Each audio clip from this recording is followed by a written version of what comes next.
Bonjour à tous, bienvenue sur ma chaîne Sucré Paprika. On se retrouve aujourd'hui avec une nouvelle recette. Il s'agit d'un layer cake au spéculoos, super simple à réaliser. Pas besoin de grand matériel. Voilà, on va pas faire un lissage professionnel. Voilà, histoire que la recette soit accessible à tout le monde. On va réaliser un biscuit façon biscuit cuillère, donc très moelleux. Voilà, facile à réaliser avec seulement 3 ingrédients. Et voilà, il nous faudra de la crème au mascarpone qu'on va réaliser, donc une chantilly au mascarpone et de la pâte de spéculoos. Voilà, donc c'est un gros gâteau. Il fait à peu près allez, 9 cm de hauteur, 9,5 cm de hauteur et à peu près 22 cm de diamètre. C'est parti pour les ingrédients. Pour réaliser notre biscuit, il faudra 8 œufs, donc on séparera le jaune des blancs, 250 g de sucre en poudre, 250 g de farine T55 et de l'arôme vanille. Alors on va commencer par mettre les blancs d'œufs dans notre robot. On va commencer par les faire mousser doucement. Alors là, j'ai pas mis la vidéo en accéléré exprès pour que vous voyez à peu près la vitesse que j'ai utilisée. Et là, je vais mettre le sucre en 3 fois. Donc je commence par verser une première partie.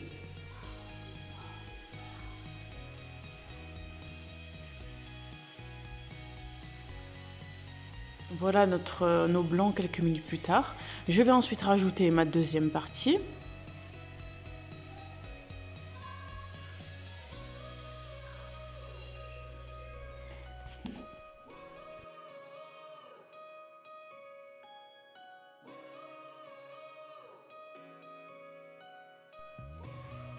Et je vais ensuite rajouter ma troisième et dernière partie de sucre qui permettra de serrer mes blancs.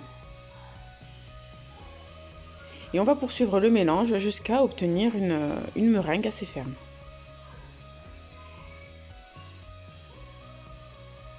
Alors le biscuit qu'on réalise se rapproche beaucoup du biscuit de Savoie, à la différence que on mélange le sucre avec les jaunes et non les blancs, donc dans la méthode classique.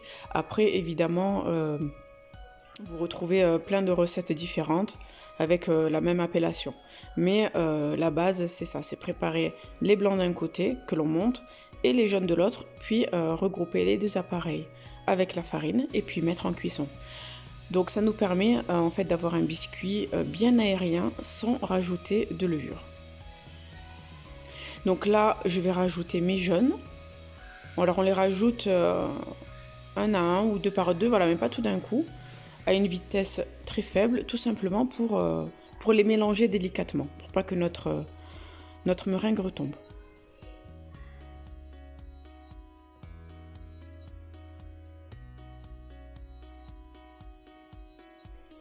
Voilà, là je vous montre la texture. Là, elle est parfaite. Hein. Et alors je vais rajouter mon arôme vanille. Alors là, je le mets à cette étape-là, mais vous pouvez le mettre avant que la meringue se forme. Au moins, ça se mélangera correctement. Bon, là aussi, ça pose pas de souci, hein, mais bon, voilà, vous le mettez au moment que vous voulez. Voilà, je mélange. Et je vais rajouter ma farine tamisée.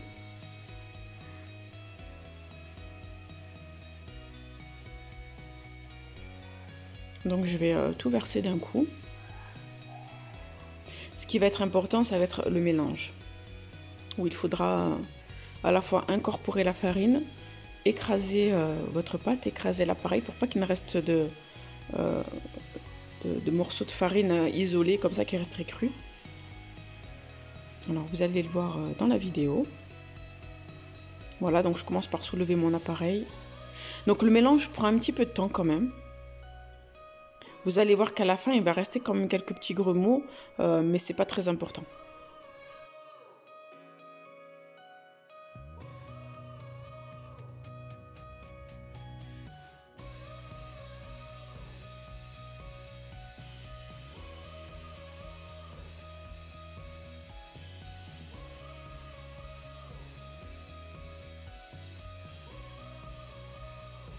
Alors vous voyez, pendant que je mélange, quand je vais soulever à partir du fond, on voit qu'il reste encore de la farine qui n'est pas très bien incorporée. Donc là, on continue à mélanger. On n'hésite pas à écraser de temps en temps la pâte.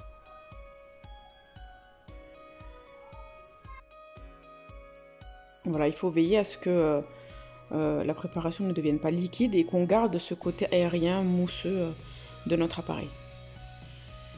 Donc là, nous allons ensuite mettre notre pâte dans le moule. Donc vous trouverez en barre d'infos le lien de la vidéo qui explique comment chemiser parfaitement un moule. Donc avec une spatule coudée ou le dos d'une cuillère à soupe, vous allez bien égaliser la surface de votre gâteau.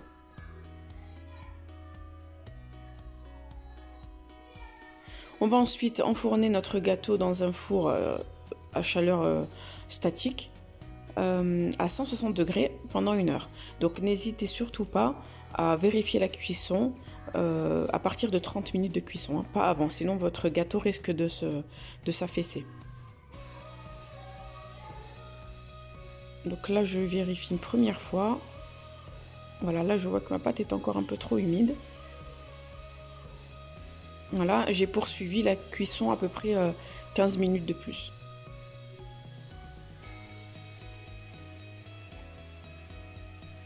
Voilà ma génoise prête. Donc là, elle est tiède. Je l'ai laissée tiédir 10 minutes dans son moule et je l'ai ensuite ressorti. Alors, vous voyez qu'il est parfaitement plat. Il peut y avoir une petite bosse au-dessus du gâteau. Vous pouvez la couper quand vous ferez le montage, mais moi, je l'ai laissé tel quel. Alors là, c'est un gâteau pour nous, c'était pas bien grave. Et donc là, comme vous voyez sur la vidéo, le fond du gâteau, une fois qu'on le retourne, sera le dessus de mon gâteau une fois terminé. Donc là, je procède au découpage du biscuit. Alors, là, vous allez utiliser un plateau tournant si vous en avez un.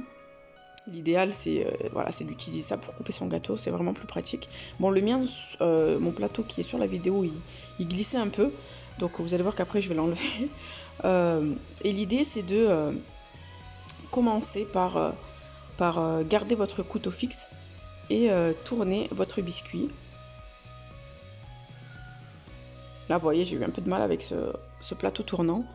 Et j'ai terminé de couper mon biscuit avec... voilà, en le posant sur mon plan de travail.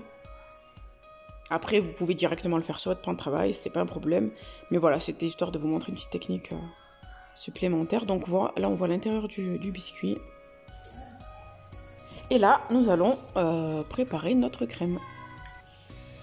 De 500 g de mascarpone, 600 g de crème liquide, à 30% de matière grasse minimum, 100 g de sucre glace et un pot de spéculoos. Alors on va pas tout utiliser, mais voilà, on aura besoin à peu près de 3 cuillères à soupe.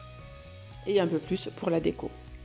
Donc après avoir mis mes ustensiles au frais, c'est-à-dire fouet et bol, dans l'idéal c'est de le mettre au congélateur une bonne demi-heure avant.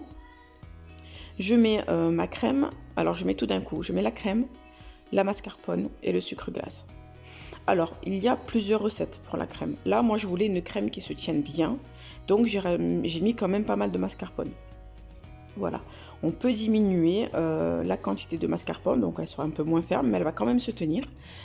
Puisque, en plus, j'ai utilisé une crème à 35% de matière grasse. Voilà.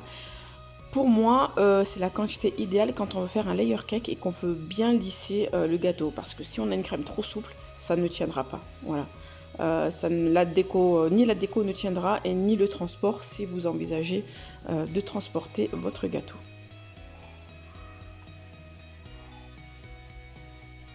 Alors on va commencer par mélanger doucement. Alors c'est surtout à cause de la quantité, sinon si je tourne rapidement, ça risque d'éclabousser.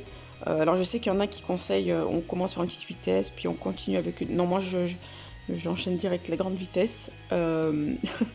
Voilà, sauf que là j'avais beaucoup de quantité, donc je voulais pas que ça parte dans tous les sens. Et une fois que la crème commence à être un peu plus ferme, je vais augmenter la puissance tout simplement.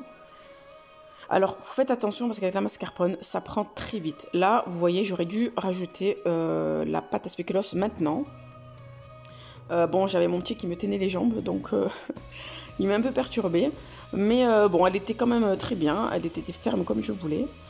Euh, et là, je vais rajouter, alors, j'ai mis donc 2 cuillères de pâte à spéculoos. Après, vous pouvez mélanger à la main, hein. Voilà, au fouet, c'est plus simple, puisque le mélange après est plus homogène. Et une fois avoir goûté, j'ai vu qu'il manquait un peu de spéculoos. Ce que j'ai fait pour faciliter son intégration, sans mélanger au fouet électrique, ce qui risquait de rendre encore plus compacte ma crème, ben, j'ai tout simplement arrêté mon robot. J'ai fait fondre une cuillère à soupe de spéculoos au micro-ondes. Je l'ai laissé tiédir légèrement. Et vous allez voir, je vais rajouter la crème en mélangeant à la main par la suite. Donc vous voyez qu'elle est bien compacte. Là, pour moi, c'est la consistance idéale. Quand on veut faire des cupcakes, parce que vous pouvez utiliser cette garniture pour les cupcakes, ou pour faire un layer cake, tout simplement.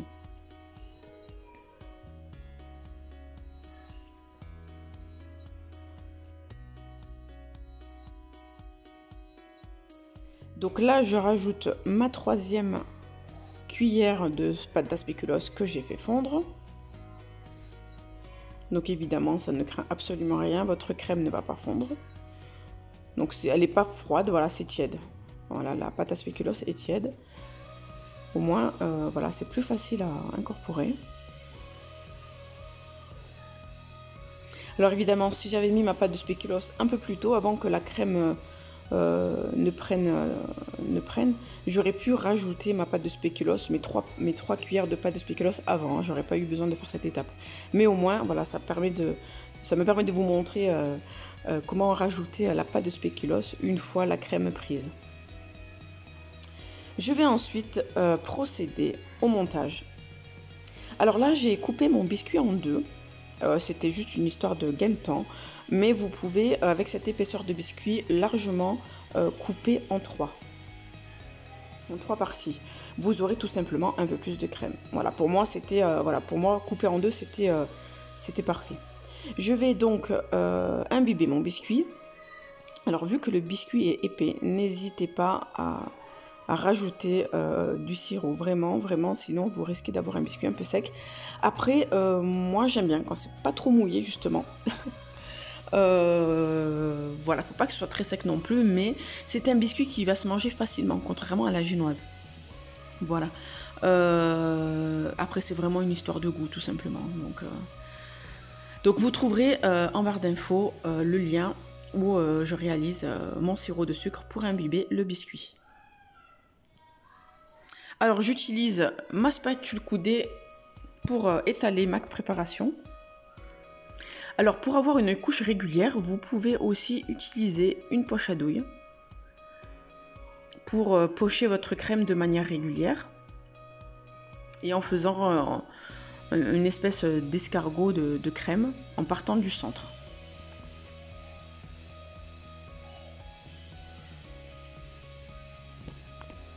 Voilà, là j'ai ma douille, je prends une douille assez large. Voilà, ici je la mets en poche, je fais voilà, mon petit escargot, histoire d'avoir un pochage régulier. Mais voilà, encore une fois, comme c'est pour nous, je ne me suis pas cassé la tête. L'idée c'est de faire un truc super accessible pour tout le monde. Je mouille mon second biscuit. Alors je n'hésite pas à planter un couteau aussi pour pouvoir imbiber plus facilement. Là j'ai pas mis tout ce qu'il y avait dans mon pichet, mais vous pouvez vraiment en rajouter plus. Hein.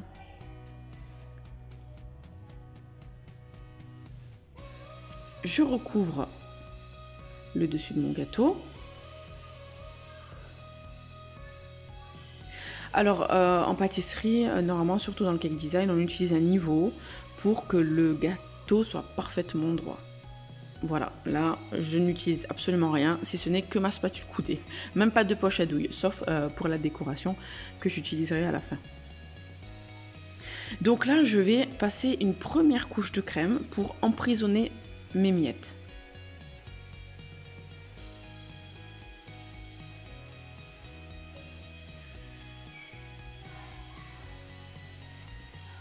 Alors, je n'utilise pas non plus de disque à ganache. pour me faciliter la vie encore une fois. Alors les disques à ganache, ça permet d'avoir des angles parfaitement droits sur le gâteau. Voilà, mais là, on se casse pas la tête encore une fois.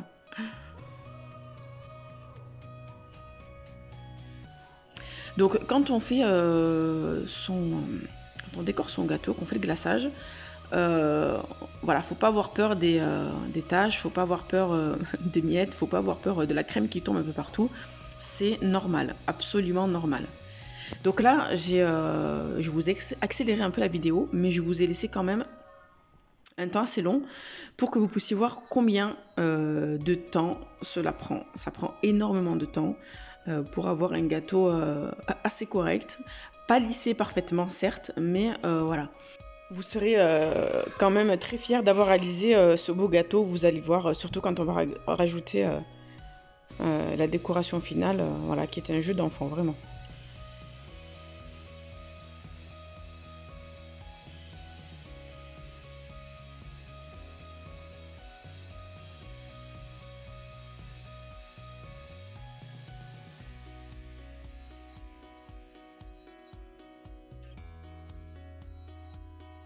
Alors là, pour ce gâteau-là, je n'ai pas recouvert entièrement les couches de biscuits. Vous voyez, sur le côté, on voit un peu encore le doré du gâteau.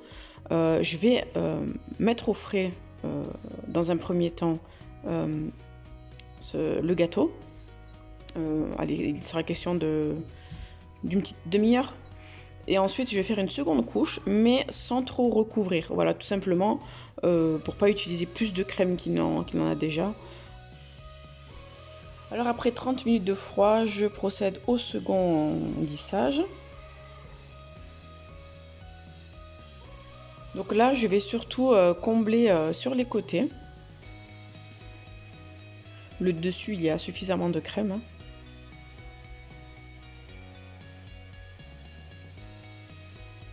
Alors bientôt, je vous ferai une vidéo sur le matériel nécessaire pour réaliser de la pâtisserie. Donc ça sera le matériel de base que je vais essayer de vous répertorier, qui est très accessible et pas forcément cher.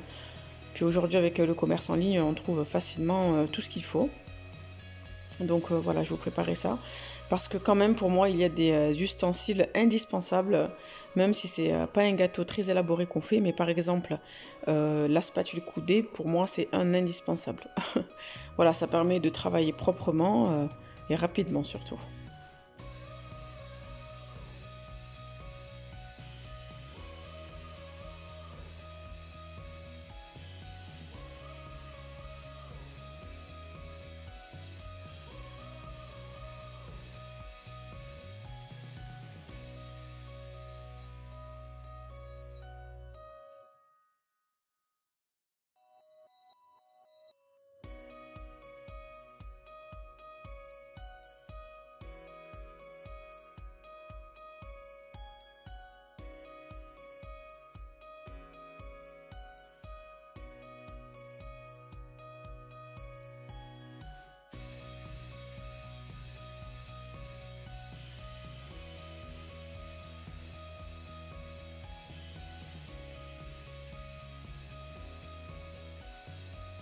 Alors là, on voit pas sur la vidéo, mais pour terminer le lissage, j'ai trempé ma spatule dans du lait, vous voyez, pour lisser voilà, les dernières petites bosses de crème qui pourraient rester sur mon gâteau.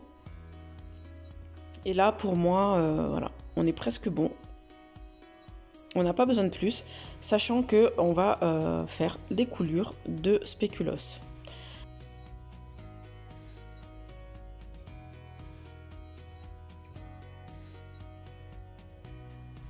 Et là, j'ai tout simplement réchauffé mon spéculoos dans un bol. Et je l'ai ensuite, j'ai rempli un petit flacon qu'on trouve évidemment partout maintenant. Et là, je réalise mes coulures de spéculoos, tout simplement. Donc, il n'y a pas de crème, il n'y a pas de chocolat blanc, on n'a pas besoin. Il n'y a que du spéculoos. Et donc, qui va figer puisque mon gâteau est frais. Voilà. Je fais le tour.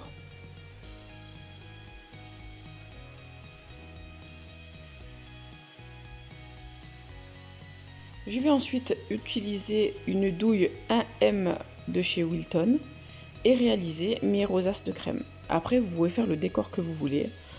Ça n'a pas très grande importance. Alors pareil, la douille 1M de chez Wilton, c'est celle que j'utilise très souvent pour mes pâtisseries.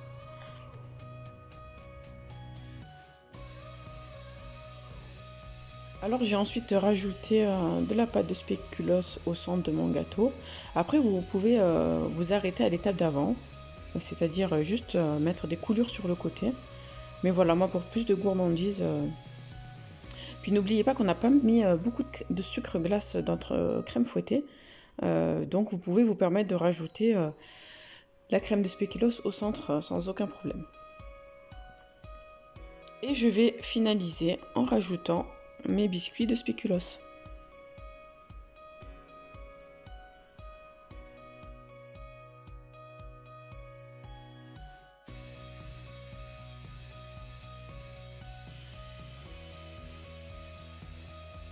Voilà, notre gâteau est terminé. Voilà, il n'est pas très compliqué à réaliser. Vous pouvez décliner avec beaucoup d'autres parfums, puisqu'il existe une grande variété de pâtes à tartiner. C'est vraiment voilà, une recette de base accessible à tous et que vous pouvez même faire avec vos enfants. Donc, je vous montre une petite découpe de biscuits pour vous donner une petite idée.